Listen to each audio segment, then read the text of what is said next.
Tani shpresojmë që po këndelet dhe po vjen te ajo që dëshirojmë gjithë që ta shohim atë Gjilan, me gjithë këtë kvalitet që ka mbrana.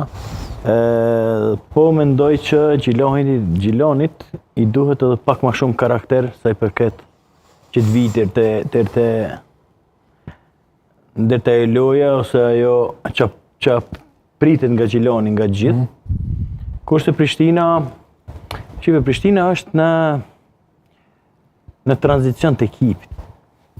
Sepse nga fillimi i kampionatit ka pas shumë ndryshime, kanë marrë shumë lojtarë të ri, nuk mundet komponohet ekipi për një kohë shumë të shkurtër.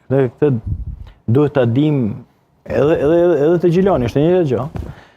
Duhet ta dim që don kohën e vet, shpresojmë që të vijë te loja dhe te ajo që dëshirojmë po pe Prishtinës, sepse dihet se çfarë klubi është. S'kemi nevojë me cek edhe por në kohët e fundit nuk ka qenë mirë, po shpresojmë që të arrijë ajo që ta shohim Prishtinën që të luftoj edhe pse është aty.